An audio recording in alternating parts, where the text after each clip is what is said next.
దేవుని నా మహిమ కలుగును గాక. మరి యొక్క ఆదివారము దేవుని సన్నిధిలో ప్రశస్తమైన సమయానికి మనందరం వచ్చి ఉన్నాము. ఆయన అద్వితీయ నామాన్ని స్తుతించే గొప్ప భాగ్యం మనందరి జీవితాల్లో ఆ దేవాతి దేవుడు దయచేసి ఉన్నాడు. అందుని బట్టి ఆయనకు స్తుతులు స్తోత్రాలు చెల్లిద్దాం. ఆమేన్. హల్లెలూయా, హల్లెలూయా. దేవుని సన్నిధిలో కూర్చున్న మనందరికీ దేవుడు ఈరోజు ఇస్తున్న వాగ్దానము 63వ కీర్తన 7వ వచనం ద్వారా మనందరినీ దేవుడు దీవించబోతున్నాడు. మనందరితో దేవుడు మాట్లాడబోతున్నాడు, మనల్ని బలపరచబోతూ ఉన్నాడు. నీవు నాకు సహాయకుడవై ఉంటవి, నీ రెక్కల చాటున శరణుజొచ్చి ఉత్సాహధ్వని చేసేదను. ఆమేన్. హల్లెలూయా. మన దేవుడైన యేసయ్య సహాయం చేసే దేవుడు. అందుకే భక్తుడైన దావీదు రచించిన ఈ కీర్తన ద్వారా తెలియచేస్తున్నాడు, ఇదిగో దేవుడే నాకు సహాయకుడు. అందుకోసమే ఆయన రెక్కల క్రింద నేను ఏం చేస్తానంటండి, శరణజొచ్చి ఉంటాను. దేవా నీవే నన్ను కాపాడు, దేవా నీవే నన్ను రక్షించు, దేవా నీ కృప చొప్పున నన్ను పోషించు. నాకున్న ప్రతికూల పరిస్థితులన్నీ తీసివేయి, నాకున్న ఇరుకులన్నీ తీసేయి, నాకున్న ఇబ్బందులన్నీ తీసేయి, నాకు స్వస్థత దయచేయి, అనారోగ్యాన్ని నుంచి దూరపరుచు. ఈ విధమైన ప్రార్థన మనందరము ఎక్కడ శరణజొచ్చి ప్రార్థన చేయాలంటే దేవుని యొక్క రెక్కల నీడల్లోనే మనకు ఆశ్రయం కనుక దేవుని సన్నిధికి వచ్చి ఆయన్ని స్తుతించాలి, ఆరాధించాలి, గణపరచాలి. మనకున్న లోటులన్నీ ఆయనకి తెలియజేయాలి. ఎందుకంటే మన దేవుడైన యేసయ్య సహాయం చేసే దేవుడు. ఆమేన్. హల్లెలూయా. దేవా నా దేవుడు నీవే, వేకువనే నేను నిన్ను వెదికెదను. ఆమేన్. హల్లెలూయా. మనం సహాయం కోసం ఎప్పటి నుంచి మొదలు పెట్టాలండి? దేవుని దగ్గర వేకువనే, మార్నింగ్ లెగ్గానే ప్రార్థన చేసుకునే స్థితిలో మనం ఉండాలి. మనందరం ఒకవేళ అడిగితే క్వశ్చన్, ప్రార్థన చేసుకుంటారంటే ఒక విశ్వాసి ఈ విధంగా చెప్పిందంట, ఖచ్చితంగా ప్రార్థన చేసుకుంటానండి, 3 సార్లు ప్రార్థన చేసుకుంటాను అని దేవుని యొక్క సేవకునికి అతను బదులు ఇవ్వడం అనేది పాస్టర్ గారికి చాలా ఆనందం వేసింది. అమ్మో 3 సార్లు ప్రార్థన చేసుకుంటుంది, సరే నాన్న ఏ సమయంలో చేస్తావు అని అడిగితే, ఆ టిఫిన్ చేసేటప్పుడు ఒకసారి, అన్నం తినేటప్పుడు ఒకసారి, రాత్రి మరలా అన్నం తినేటప్పుడు ఒకసారి, మొత్తం 3 సార్లు ప్రార్థన చేసుకుంటాను అని అందంట. ఆమేన్. హల్లెలూయా. సో అలాంటి స్థితిలో ఉండకూడదు. టిఫిన్ చేసేటప్పుడు దేవా ఈ టిఫిన్ దీవించండి, ఆశీర్వదించండి, దీన్ని తినేటప్పుడు శక్తినివ్వండి, ఇది కూడా తన లెక్కలో ప్రార్థనే అని అనుకుంది. ఆహారం తినేటప్పుడు కూడా, అయ్యా మధ్యాహ్నం మంచి ఆహారం ఇచ్చావు, tasty food, delicious food I got today, నేను ఈరోజు మంచి ఆహారాన్ని పొందుకున్నానని ప్రార్థన చేసుకుంది. రాత్రి పడుకునేటప్పుడు కూడా అదే ప్రార్థన చేసుకుంది, అది కూడా ప్రార్థన అని అనుకుంటే, భక్తులైన దావీదు ఏ విధంగా తెలియజేస్తున్నాడండి, వేకువన నేను వెతికి ప్రార్థన చేస్తాను. లేచినప్పుడే, ఎక్కడైతే మనం లేచి ఉన్నామో, మనల్ని సజీవ లెక్కలో కాచి కాపాడిన దేవాది దేవునికి స్తుతించ బద్దులమై ఉన్నాము, ప్రార్థించ బద్దులమై ఉన్నాము, అక్కడే మంచం దగ్గరే ఖచ్చితంగా ప్రార్థన చేసే స్థితిలో ఉండాలి. దాదాపుగా ఒక అరగంట లేకపోతే పావు గంట, గంట పైన చేసినా తప్పు లేదు. వేకువనే దేవుని వెతకాలి, సహాయం కోసం ఆయన్ని వెతకాలి, అప్పుడు దేవుడు ఖచ్చితంగా సహాయం చేస్తాడు. ఆమేన్. హల్లెలూయా. 60వ కీర్తన 11వ వచనంలో కూడా భక్తుడైన దావీదు ఈ విధంగా సెలవిస్తూ ఉన్నాడు, మనుషుల సహాయం వ్యర్థము, శత్రువులను జయించుటకు మాకు సహాయము దయచేయము. ఆమేన్. హల్లెలూయా. భక్తుడైన దావీదు యొక్క భక్తి జీవితము దేవునికి తెలియచేస్తూ ఉన్నాడు. తన జీవితంలో ఒక మంచి మాట మనందరికీ తెలియచేస్తున్నాడు. ఎవరైనా సహాయం కోరుకోవాలని అనుకున్నారంటే, వాళ్ళు ఎవరి సహాయం కోరుకోవాలంటే దేవుని సహాయం మాత్రమే కోరుకోవాలి.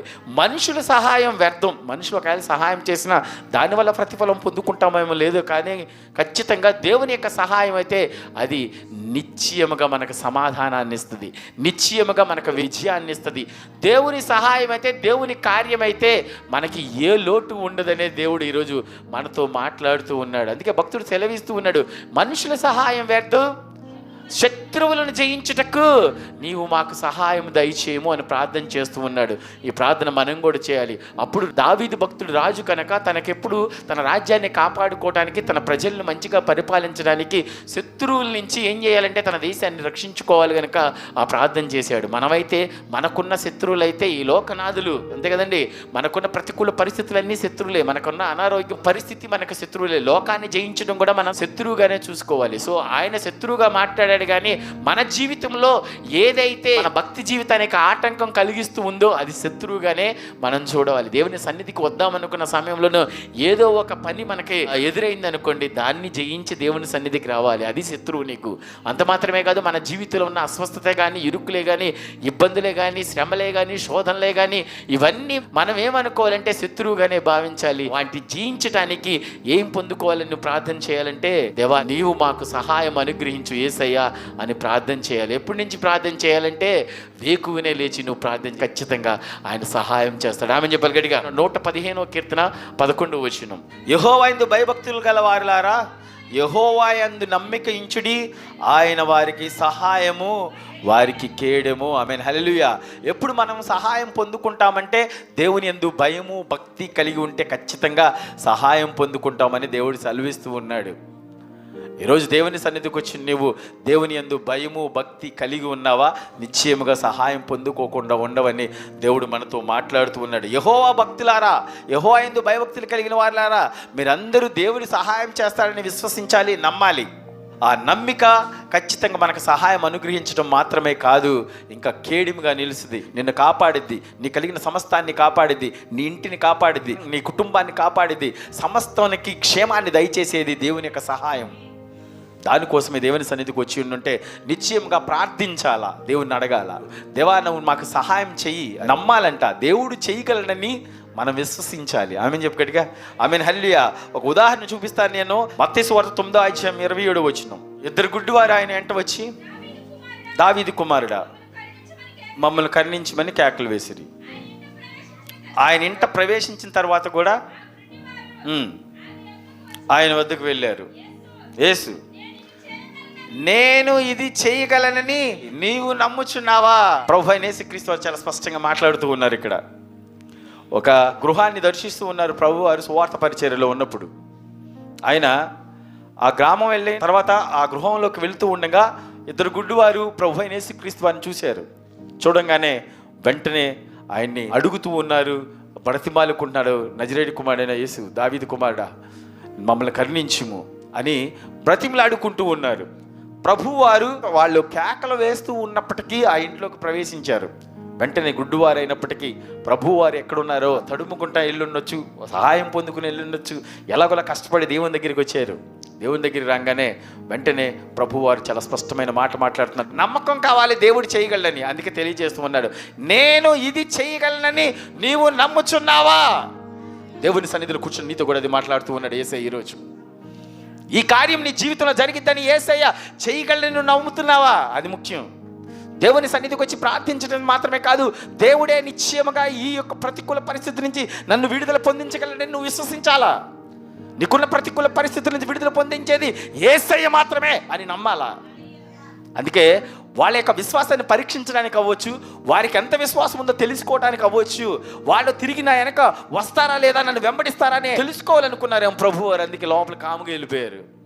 కానీ వాళ్ళ విశ్వాసం చాలా గొప్పదే. అంత మాత్రమే కాదు, యేసయ్య మాత్రమే మనకున్న ప్రతికూల పరిస్థితి నుంచి విడుదల ఇవ్వగలడు. యేసయ్య మాత్రమే మమ్మల్ని స్వస్థపరచగలడు. యేసయ్య ఉంటేనే మాత్రమే, ఆయన యొక్క దయ ఉంటే, ఆయన కనికరం ఉంటేనే నేను ఇంకా ఈ లోకాన్ని చూడగలము మేము అని విశ్వసించారు. అంత మాత్రమే కాదు, యేసయ్యని ఏం చేశారు తెలుసా? వెంబడించారు. యేసయ్య ఎక్కడున్నాడో అక్కడికే వెళ్ళాడు. అక్కడే నుంచి అరవచ్చు, ఆయన వాళ్ళ పిలుపుతో ఆపవచ్చు. కానీ ప్రభు వారి చెంతకి చేరుకున్నారు కనుకే ఏం పొందుకున్నారు తెలుసా? ప్రభు వారి కృప పొందుకున్నారు. ఆమె చెప్పు గట్టిగా. ఆమెన్, హల్లెలూయా. ఈరోజు దేవుని సన్నిధిలో కూర్చుని నీతో కూడా దేవుడు మాట్లాడుతున్నాడు. దేవుని యొక్క చెంతకు నువ్వు రావాలా, ఆయన చేయగలనని విశ్వసించాలా. అందుకే వారి యొక్క విశ్వాసాన్ని ప్రజలందరికీ తెలియచేయడానికి అవ్వచ్చు, వారి యొక్క విశ్వాసం అసలు ఎంత ఉందో తెలుసుకుందామని ప్రభు వారు పరీక్షించవచ్చు. అందుకే అడుగుతున్నారు, ఇదిగో నేను చేయగలనని నువ్వు నమ్ముచున్నావు అసలు? ఆమేన్, హల్లెలూయా. చాలా స్పష్టంగా ఆయన దైవ కుమారుడు కనుక మన మనసులో ఉన్నది ఆయన ఇట్టే బయట పెట్టగలరు. ఆ కార్యం చేయటం ముందు వాళ్ళకే సరైన సమాధానం ఇవ్వటం మాత్రమే కాదు, చుట్టుపక్కల ఉన్న వాళ్ళందరికీ కూడా ఆయన సమాధానం ఇచ్చారు. ఆ ప్రశ్నతోనే అడగంగానే ఇదిగో నేను చేయగలను, నువ్వు నమ్ముతున్నావా అని అనగానే అతను నమ్మితే ఈ చుట్టుపక్కల వాళ్ళందరూ ఏం చేస్తారు? ఖచ్చితంగా నమ్ముతారు. ఆ కార్యం జరిగితే వాళ్ళందరూ ఏం చేస్తారు? విశ్వసిస్తారు. దేవుని తట్టు అనేక మంది తిరుగుతారు. ఈ విధంగా జరగాలంటే ఖచ్చితంగా వాళ్ళ యొక్క విశ్వాసం ఎంత ఉందో తెలుసుకోవాలి. ఆమేన్, హల్లెలూయా. ఈరోజు దేవుని సన్నిధిలో కూర్చుని నీతో కూడా దేవుడు మాట్లాడుతూ ఉన్నాడు. దేవుని చెంతకు చేరుకునే స్థితిలో ఉన్నావా? దేవుని పిలిచి ఆగిపోయే స్థితిలో ఉన్నావా? వీళ్ళు కూడా పిలిచారు, పిలవలేదండి. అరిశారు, నజరేయుడైన యేసు దావీదు కుమారుడా మమ్మల్ని కరుణించు అని బ్రతిమలాడుకున్నారు. అయినట్టుగా ప్రభు వారి విశ్వాసాన్ని పరీక్షించడానికి లోపలికి వెళ్ళినప్పటికీ అక్కడతో ఆ పిలిచి ఆగిపోలేదు, కానీ వెంబడించారు ప్రభువుని. ఈరోజు చాలామంది విశ్వాసులు దేవుని పిలిచే స్థితిలో ఉన్నారు, దేవునికి తమ యొక్క స్థితిని తెలియజేసే స్థితిలో ఉన్నారు మాత్రమే, కానీ దేవుని వెంబడించే స్థితిలో లేరు. ఆమేన్, హల్లెలూయా. ఏ స్థితిలో ఉన్నావు నువ్వు దేవుని వెంబడించే స్థితిలో ఉన్నావా? దేవుని వెంబడించి ఆయన చెంతకు చేరుకుని ఆయనకి నిన్ను నువ్వు సమర్పించుకుంటే ఖచ్చితంగా నీ యొక్క విశ్వాసాన్ని ఆయనకి తెలియచేస్తే ఖచ్చితంగా నువ్వు విజయం పొందుకుంటావు. నీకున్న ప్రతికూల పరిస్థితి మొత్తం విడుదల పొందుకుంది. ప్రభు వారి చెంతకు చేరగానే ఇదిగో నేను చేయగలను, నేను నమ్ముచున్నావా అని అనగానే వాళ్ళందరూ ఏమన్నా తెలుసా? నమ్ముచున్నాం అంతే. ఆమేన్, హల్లెలూయా. నమ్మాలా, యేసయ్య మాత్రమే ఈ కార్యం నాకు చేస్తాడు అని విశ్వసించాలి, నమ్మకం ఉండాలి. ఆయన సహాయం చేసే దేవుడు కనుక వెంటనే ప్రభు వారు ఏం చేశారంటే చూద్దాం. నమ్ముచున్నామన్నారు. ముట్టి మీ నమ్మిక చొప్పున మీకు కలుగును గాక అని చెప్పి వారి కన్నులు తెరవబడిన. ఆమె చెప్పాలి గట్టిగా. ఆమెన్, హల్లెలూయా. యేసయ్యను వాళ్ళు కనుగొన్నారు, యేసయ్య దగ్గర స్వస్థత వస్తుందని తెలుసుకున్నారు, యేసయ్యను పిలిచారు. అంత మాత్రమే కాదు, యేసయ్యను వెంబడించారు. వాళ్ళ యొక్క విశ్వాసాన్ని యేసయ్యకి తెలియచేశారు. ఇదిగో మేము నమ్ముచున్నాము అని అంటే ప్రభు వారు తెలియజేస్తున్నారు, ఇదిగో నీ నమ్మిక చొప్పున నీకు స్వస్థత కలిగిద్ది, నువ్వు దృష్టిని పొందుకుంటావు అని ప్రభు వారే కన్నులు ముట్టి స్వస్థపరిచిన స్థితి. అంటే ఈరోజు వాళ్ళ జీవితాల్లో అద్భుతం చూడగలిగారంటే దాని అర్థం దేనివల్ల అంటే అండి, వారి నమ్మిక చొప్పున. ఈరోజు నా జీవితంలో అద్భుతం కావాలంటే దేని చొప్పున నాకు అద్భుతం జరిగిద్దండి? నా నమ్మిక చొప్పున. ఆమె చెప్పు గట్టిగా. ఆమేన్, హల్లెలూయా. వారికి ఎంత నమ్మకం ఉందా అంటే వాళ్ళ యొక్క కన్నులు ఖచ్చితంగా తెరవబడే స్థితి ఎంత కావాలో అంత నమ్మకం ఉంది. దాంట్లో ఏ చిన్న అపనమ్మకం ఉన్నా వాళ్ళ కన్నులు తెరవబడే కాదు, వాళ్ళ దృష్టి పొందుకునే వాళ్ళు కాదు. ఈరోజు మన జీవితాల్లో ఉన్న ప్రతికూల పరిస్థితి మొత్తం విడుదల పొందుకోవాలంటే అది పోయేంత విశ్వాసం నీలో ఉండాలా. అది పోతే ఖచ్చితంగానే పరిపూర్ణ నమ్మకం నీలో ఉండాలా. అప్పుడే నువ్వు ఖచ్చితంగా ఆయన యొక్క కృప పొందుకుంటావు. మనం ప్రార్థన చేసేటప్పుడు కూడా అదే ఖచ్చితంగా పట్టుకుని ప్రార్థన చేయాలి. దేవా నీ వల్లే సాధ్యం, నువ్వే చేయగలవు, నువ్వే నాకు దిక్కు, నాకెవరు దిక్కు లేరు, ఎవరు నాకు సహాయం చేసేవాళ్ళు లేరు. మనుషుల సహాయం వ్యర్థము, రాజులు నమ్ముట కంటే అదంతా సమస్తం వ్యర్థమే, అధికారులు నమ్మిన వ్యర్థమే. నువ్వు సజీవుడైన దేవుడు కనుక, నజరేయుడైన యేసు కనుక నీ వల్లే నాకు ఈ కార్యం సమస్తము సాధ్యం, అది విశ్వసించాలి. నీవు మాత్రమే చేయగలవు అని యేసయ్యతోనే చెప్పే స్థితిలో ఉండాలా. ఆ స్థితిలో మనం ఉన్నామా? యేసయ్యను తెలుసుకోవటం మాత్రమే కాదు, యేసయ్యను తెలుసుకున్న వాళ్ళు యేసయ్యను పిలిచారు, కేకలు వేశారు. అంత మాత్రమే కాదు, ఆయన వెంబడించారు, ఆయన చెంతకు చేరుకున్నారు, వాళ్ళకున్న విశ్వాసాన్ని తెలియజేశారు, వెంటనే విడుదల పొందుకున్నారు. ఈరోజు నీ జీవితంలో కూడా దేవుణ్ణి తెలుసుకున్నావో, దేవుణ్ణి పిలిచే స్థితిలో ఉన్నావేమో, కానీ దేవుని వెంబడించి నీ యొక్క విశ్వాసాన్ని దేవుడికి తెలిపే స్థితిలో ఉన్నావా లేదా నిన్ను నువ్వు ఒకసారి పరీక్షించుకో. ఆమె చెప్పు గట్టిగా. ఒక వాక్యం చూద్దాం. కీర్తన 28వ కీర్తన 7వ వచనం. యెహోవా నా ఆశ్రయము, నా కేడము, నా హృదయము ఆయన యందు నమ్మకం ఉంచిన గనక నాకు సహాయం కలిగెను. ఆమె చెప్పు గట్టిగా. ఆమె, హల్లెలూయా. నీకు సహాయం ఎప్పుడు కలిగిద్దంటండి? నీ హృదయము ఆయన యందు విశ్వాసం ఉంచితేనే నీకు సహాయం కలిగిద్ది. దేవుని యొక్క సహాయం మన జీవితంలో జరగాలంటే మన హృదయం ఆయన తట్టు తిప్పాలా, మనం ఆయనే చేయగలని నమ్మాలా. ఈరోజు ఎలాంటి స్థితిలో ఉన్నా దేవుని తట్టు నువ్వు తిరగాల. మన హృదయము ఆయన యందు విశ్వాసం ఉంచాలా, నమ్మకం ఉంచాలా, అప్పుడు ఖచ్చితంగా కార్యం జరిగింది. దేవుని యొక్క సహాయం పొందుకోవాలంటే దేవుని యొక్క బిడ్డలు మాత్రమే కాదు, వాళ్ళ దగ్గర పనిచేసే వాళ్ళు కూడా వారి హృదయం దేవుని తట్టు తిప్పిన తర్వాత ఆ గొప్ప గొప్ప కార్యాలు జరిగినట్లు కూడా మనం చూడగలం.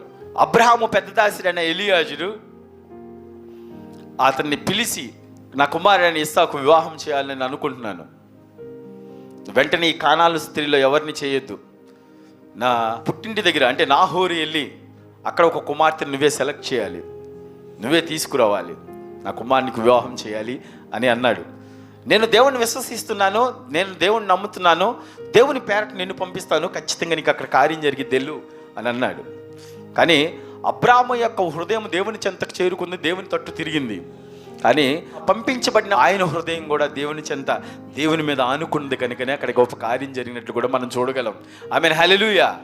ఈ రోజుల్లో ఈ విషయం చెప్పుకున్నప్పుడు మామూలుగానే ఇలా చెప్తే అబ్రహాము కానాను వెళ్ళిపోయాడు, ఆ నాహోరు విడిచిపెట్టేశాడు, చాలా సంవత్సరాలు అయిపోయింది, ఇసాకు పుట్టి పెరిగి పెద్దవాడై వివాహం వచ్చే వయసు వచ్చింది, అన్ని సంవత్సరాలకు వాళ్ళకి వీళ్ళకి ఎటువంటి కమ్యూనికేషన్ లేదు. ఉందండి, ఎటువంటి కమ్యూనికేషన్ లేదు మొట్టమొదటిగా. తర్వాత అతను వెళ్ళి అబ్రహాము నన్ను పంపించాడంటే మొట్టమొదటిగా వాళ్ళు నమ్మాలా, లేదా వాళ్ళకి నమ్మిక కలిగించడానికి ఏదైనా చెప్పాలా? ఈ రోజుల్లో అయితే అలా పంపించడానికి సాధ్యమైద్ది. ఎందుకనంటే అక్కడికి వెళ్ళిన తర్వాత ఫోన్ నెంబర్ తీసుకుని అబ్రహాంతో ఫోన్ చేసి ఇదిగోండి ఈయనే పంపించాడని చెప్తే అప్పుడు ఏం చేస్తారు, వెంటనే నమ్ముతారు నిజంగానే మీరే పంపించారా. ఎందుకంటే వివాహం కావాల్సిన స్త్రీని ఎవరు పంపించేశారు, ఎవరు పడితే వాళ్ళ దగ్గరికి. ఆ చెప్పినోడు కరెక్ట్ అని ఎవరికి తెలుసు, అతను నమ్మాలని ఏంటి అర్థం.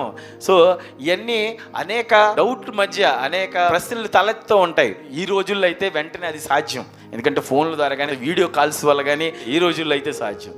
కానీ ఆ రోజుల్లో కేవలం నోటి మాట ద్వారా నమ్మకం ఉంచాలా. అందుకే దేవుని యొక్క భక్తుడు తన దాసుని పంపించాడు, పంపించి నా దేవుడు నీకు తోడుగా ఉంటాడు ఎల్లు అని చెప్పాడు. కానీ పంపించిన దాసుడు కూడా ఎవరిని ఆశ్రయించాడు తెలుసా? దేవుణ్ణి ఆశ్రయించాడు, ఒక చక్కని ప్రార్థన చేశాడు. ఇదిగో అబ్రహాము దేవుడని యెహోవా ఒక్కసారి నీ సహాయాన్ని నాకు దయచేయని ప్రార్థన చేశాడు. అంటే అబ్రహాము ప్రార్థన మాత్రమే కాదు, ఎవరైతే ఆ కార్యం నెరవేర్చాలని కోరుకుంటూ ఉన్నారో ఆయన కూడా దేవుణ్ణి ఆశ్రయించాడు, దేవునికి ప్రార్థన చేశాడు, అప్పుడే సహాయం పొందుకోగలిగాడు. ఆ వాక్యాన్ని చూద్దాం ఒకసారి. నేను వచ్చిన కార్యము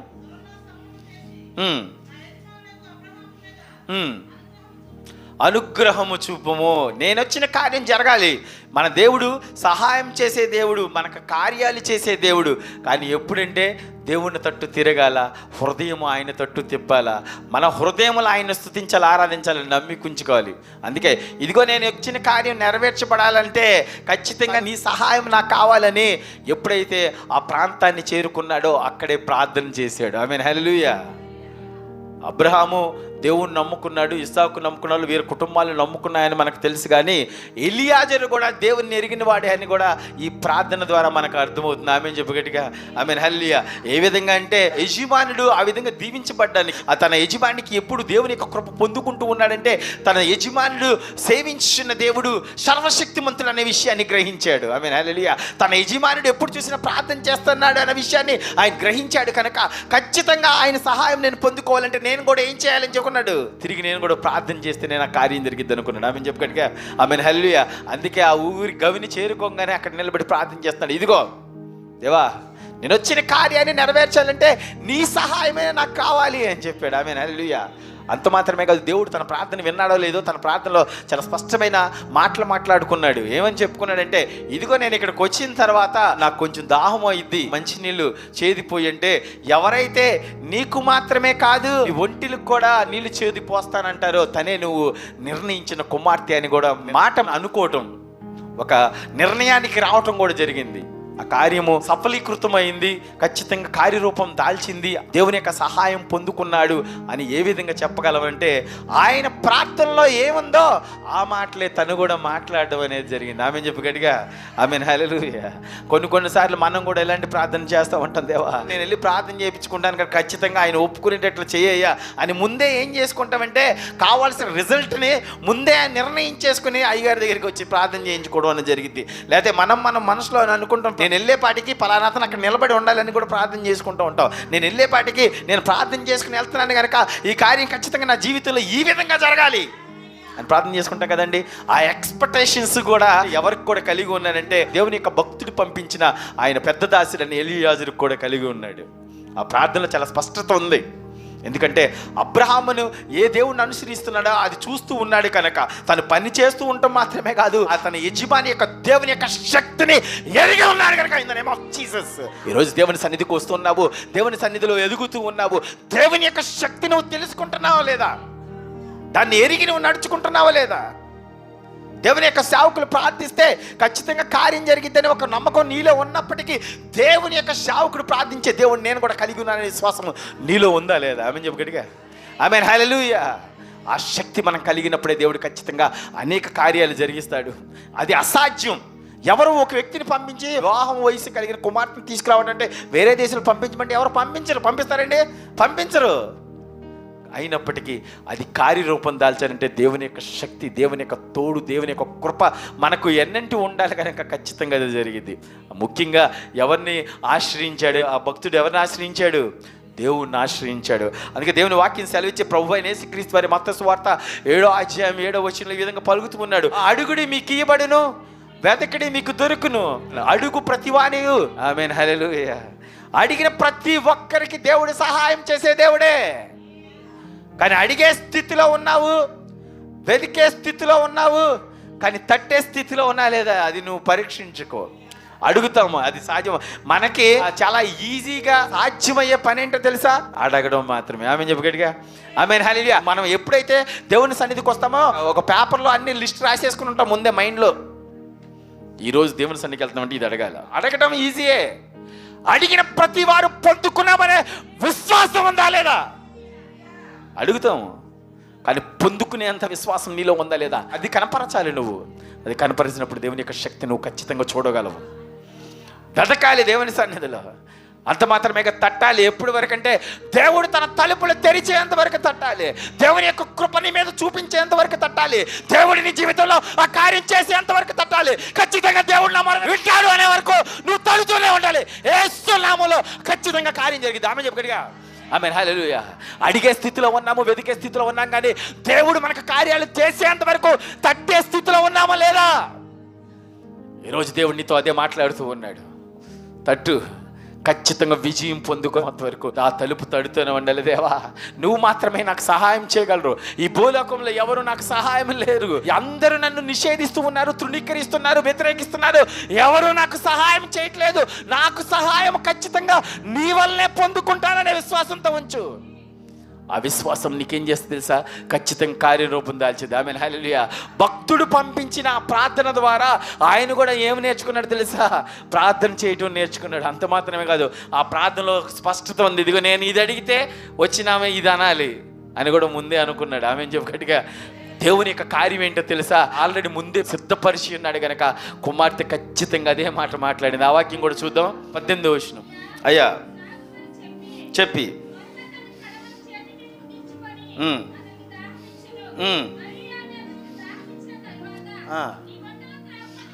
నీ వంటలు తాగేంత వరకు నీళ్లు కూడా పోస్తానంటే వెంటనే అప్పుడు తన ప్రార్థనకి జవాబు వచ్చిందని ఎలియాజరు గ్రహించడం మాత్రమే కాదు, ఇంకా దేవుడు సిద్ధపరిచిన కుమార్తె ఈమె అని కూడా ఎరిగి ఉన్నాడు. ఆమె చెప్పగడిగా ఆమేన్, హల్లెలూయా. ఖచ్చితంగా వాళ్ళందరూ అక్కడికి వెళ్ళంగానే మొత్తం బంధువులు అవ్వడం అనేది కూడా మనం చూడగలిగాము. తర్వాత లాబాను ఈ విధంగా మాట్లాడుతూ ఉన్నాడు. 24వ అధ్యాయం 50వ వచనంలో లాబానును ఆమేన్, హల్లెలూయా. ఇది యెహోవా వలన కలిగిన కార్యము. అబ్రహాము పంపించిన తర్వాత ఆయన ప్రార్థన చేసి పంపించాడు. తర్వాత ఎలియాజరు కూడా ప్రార్థన చేసుకున్నాడు. తన ప్రార్థనకు అనుగుణంగా సమస్తము జరిగింది కనుక అందరూ ఒప్పుకున్నారు. ఏ కార్యం అంటే ఇది దేవుడు చేసిన కార్యమే. ఆమేన్, హల్లెలూయా. ఈరోజు నీ జీవితంలో జరుగుతున్న కార్యాలను బట్టి ఎవరు స్తుతించబడాలంటే నిన్ను బట్టి నీ దేవుడనే యేసయ్య స్తుతించబడుతూ ఉండాలి. నీ జీవితంలో జరిగిన కార్యాలను బట్టి ఇదిగో దేవుడు మాత్రమే తోడుండబట్టే ఆ కుమారుడు అంత విజయం పొందుకున్నాడు. దేవుడు మాత్రం తోడు ఉండబట్టే వాళ్ళు ఆ విధంగా ఉన్నతమైన స్థితికి వెళ్ళారు.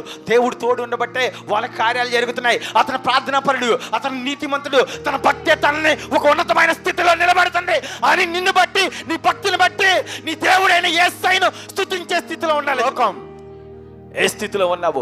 నిన్ను బట్టి నీ దేవుడైన యెహోవా దూషించబడే స్థితిలో ఉన్నావా? ఒకసారి నిన్ను పరీక్షించుకో. నువ్వు చేసే పనులు బట్టి, లోకానుసారంగా జీవించడం బట్టి ప్రజలందరూ ఇదిగో దేవుని సన్నిధికి వెళ్తున్నప్పటికీ లోకములోనే నివసిస్తుందని దేవుణ్ణి దూషించే స్థితిలో ఉన్నా. ఒకసారి నిన్ను పరీక్షించుకో. ఈరోజు దేవుడు నీతో మాట్లాడుతూ ఉన్నాడు. నన్ను బట్టి నా దేవుడు స్తుతించబడాలి. దేవుడు నా జీవితంలో చేసిన కార్యాలు బట్టి దేవుడు స్తుతించబడాలి. నేను చేసే నీతి క్రియలు బట్టి నా దేవుడైన యేసయ్య స్తుతించబడాలి అనే స్థితిలో ఉండాలి. అందుకే తెలియజేస్తాడు, ఇది నిశ్చయముగా యెహోవా వలన కలిగిన కార్యమే. లేకపోతే వేరే దేశం వాళ్ళు వచ్చి కరెక్ట్గా బంధువులింటికి ఏ విధంగా వెళ్ళగలరండి? వెళ్ళగలరా? అది సాధ్యము. కానీ దేవుని యొక్క కృప ఉంటే మన జీవితాల్లో అద్భుతాలు చూస్తాయి. దేవుని యొక్క కృప ఉంటే దేవుడు ఖచ్చితంగా అనేక కార్యాలు చేస్తాడు. కానీ నమ్మాలా, అడిగేటప్పుడు విశ్వసించాలి, విశ్వసించేటప్పుడు ఖచ్చితంగా మన జీవితంలో ఈ కార్యం జరిగిద్దనే ఆ నమ్మకం, విశ్వాసం ఉంటే ఖచ్చితంగా దేవుడు మన కృప చూపిస్తాడు. ఆమె చెప్పగడిగా ఆమె హల్లెలూయా. ఇద్దరు గుడ్డివారు దేవుని చెంతకి వెళ్ళిన తర్వాత వాళ్ళతో దేవుడు మాట్లాడుతూ ఉన్నాడు, ఇదిగో నేను చేయగలను, నమ్ముతున్నావా అని అడిగారు. నువ్వు మాత్రమే చేయగలవని మేము నమ్ముతున్నామని వారి విశ్వాసాన్ని దేవుని ఎదుట ప్రదర్శించిన తర్వాతే వారు దృష్టి పొందుకున్నారు, వారి జీవితాల కార్యాలు పొందుకున్నారు. తర్వాత దేవుని భక్తుడు అబ్రహాము పంపించిన దాసుడు కూడా దేవుని ఆశ్రయించాడు. దేవా, నీ వలనైతే నీ కార్యం జరిగింది, నువ్వు తోడుంటే నీ కార్యం జరిగిందని ప్రార్థన చేసుకున్నాడు గనక దేవుని యొక్క కార్యం తన జీవితంలో జరగటము, ఇది యెహోవా వలన కార్యం అని అందరూ చెప్పుకునేటట్లు దేవుడు వాళ్ళని దీవించడం, ఆశీర్వదించడం అనేది జరిగింది. దేవుడు నీతో మాట్లాడి ఉన్నాడు. ఈరోజు ఏ కార్యం కోసం దేవుని సన్నిధికి వచ్చి ఉన్నావో, దేనికోసం దేవునితో నువ్వు మాట్లాడాలనుకుంటున్నావో, ఈరోజు నీ యొక్క స్థితి దేవుని యొక్క కృపే, అది మర్చిపోకూడదు. ఈరోజు నా స్థితి దేవా కేవలం నీ దయ వల్లనే. ఇదిగో ఈరోజు నేను నిలబడి ఉన్నానంటే దేవుని నీ కృప చెప్పునే ప్రభా, నీవు తోడుండబట్టే నేను ఈ విధంగా ఉన్నాను. నీవు నాకు తోడుగా ఉండకపోతే ఖచ్చితంగా ప్రభా ఈ స్థితి నా జీవితంలో ఉండదు. దేవుని సన్నిధిలో నువ్వు వెతుకు, దేవుని సన్నిధిలో దేవునికి మొరపెట్టు. దేవా, నా వ్యాపారాన్ని అభివృద్ధిపరచండి అయ్యా. నేను చేసే ప్రార్థన ఇదే ప్రభా, అడుగుడి మీకు ఇవ్వండి అని మీరు చెబుతూ ఉన్నారు ప్రభా. అడుగుతున్నాను నా వ్యాపారాన్ని అభివృద్ధిపరచండి, అడుగుతున్నాను నా కుమారులు ఒక ఉన్నతమైన స్థితి ఇవ్వండి, అడుగుతున్నాను ఒక మంచి విద్యా స్థితిలో ఉండే నా కుమార్తె ఉండాలి, అడుగుతున్నాను నా కుమార్తెకు మంచి వివాహం జరగాలి, అడుగుతున్నాను నా కుమారుడికి మంచి సంబంధం రావాలి, అడుగుతున్నాను ప్రభా ఇదిగో నా జీవితంలో ఉన్న ప్రతికూల పరిస్థితి మొత్తం తీసే అడుగుతున్నాను ప్రభా. దేవా, ఖచ్చితంగా మా జీవితంలో క్షేమాన్ని దయచేయి, మా ఇంటికి క్షేమాన్ని దయచేయి. ప్రార్థన చేయి. దేవా, నీ వల్లనే సమస్తము సాధ్యము. ఈరోజు నా స్థితి కేవలం ప్రభా నీ దయే, నువ్వు చూపిస్తున్న కృపే, నువ్వే కార్యాలు చేయగలవు ప్రభా. యెహోవా నా ఆశ్రయము, నా కేడము, నా హృదయము ఆయన యందు నమ్మికించినగల నాకు సహాయం కలిగిన భక్తులని దావీదు పలుకుతూ ఉన్నాడు. ఈరోజు నీ స్థితి ఏంటి? నీ హృదయం ఆయన యందు నమ్మికించి ఉన్నావా? దేవుని కృప కోసం ఎదురు చూస్తూ ఉన్నావా? దేవుని యొక్క రక్షణ కోసం ఎదురు చూస్తూ ఉన్నావా? దేవుడి యొక్క కనుదృష్టి కోసం నువ్వు ఎదురు చూస్తున్నావా? దేవుని యొక్క కనికరం కోసం ఎదురు చూస్తూ ఉన్నావా? ఈరోజు దేవుడు నీతో మాట్లాడుతూ ఉన్నాడు. సమస్తాన్ని చేయగల సమర్థుడు మన దేవుడు, సహాయం చేయగల సమర్థుడు మన దేవుడు, అసాధ్యమైన కార్యాలను సాధ్యం చేసే గొప్ప దేవుడు యేసయ్య మాత్రమే. ఖచ్చితంగా దేవుడిని మనం ఆలకిస్తాడు. అడిగే ప్రతి వారు పొందుకున్నారనే విశ్వాసం ఉంటే ఖచ్చితంగా పొందుకుంటాము. ప్రార్థన. దేవానికి వందనాలు, స్తోత్రాలు ప్రభా. నీవే కార్యం చేసే దేవుడు ప్రభా, కృప చూపే దేవుడు ప్రభా, కనికరం చూపే దేవుడు ప్రభా. మీ యొక్క కనికరం ప్రభా అనునిత్యం మా మీద చూపిస్తున్నారు కనుకే ఈరోజు మేము క్షేమంగా ఉన్నాం. అనేక మంది ఇటువంటి గొప్ప అవకాశాన్ని పొందుకోలేని స్థితిలో ఉన్నప్పటికీ నీ యొక్క దయ వల్లనే, నీ కనికరం వల్లనే, నీ కృప వల్లనే ప్రభా, మీరు చూపించే జాలి వల్లనే, ఉచితమైన కృప వల్లనే ప్రభా ఈరోజు నా స్థితి, ఈరోజు ఈ విధంగా నేనున్నానంటే కేవలం నీ దయే ప్రభా. మీకు వందనాలు, స్తోత్రాలు ప్రభా. ఈరోజు ప్రభా మాతో మాట్లాడి ఉన్నారు. నేను ఇది చేయగలను నువ్వు నమ్ముచున్నావా? ఖచ్చితంగా అదే ప్రార్థన ప్రభా మేము కూడా జవాబు పొందుకోవాలని ప్రభా, అదే జవాబు మేము ఇవ్వాలని, ఆ స్థితిలో ఉండాలని ప్రభా మీరు కూడా కోరుకుంటారు ప్రభా. ఖచ్చితంగా మా సంఘానికి ఇది చేయగలరని మేము నమ్ముచున్నాం ప్రభా. మా సహవాసాన్ని దీవించగలరని మేము నమ్ముచున్నాం ప్రభా. మా సహాయానికి ప్రభా, మా సంఘానికి ప్రభా మీరే తోడున్నారని మేము నమ్ముచున్నాం ప్రభా. మీరు మాతోనే ఉన్నారు ప్రభా.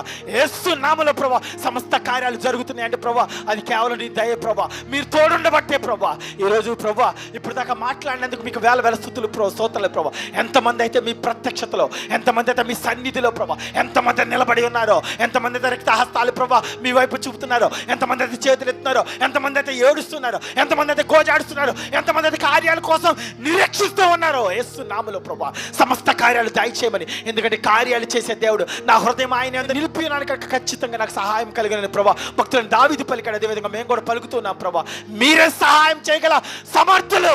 ఖచ్చితంగా మా సంఘం మీద మీరు కనుదృష్టించండి, మీ దక్షిణ హస్తాన్నించండి, దీవించండి, ఆశీర్వదించండి ప్రభా. సురక్షితంగా ఉండే భాగ్యాన్ని దయచేయండి, క్షేమంగా ఉండే భాగ్యాన్ని దయచేయండి, స్వస్థత దయచేయమని యేసు పరిశుద్ధ నామమున అడిగి వేడుకుంటున్నాం తండ్రి.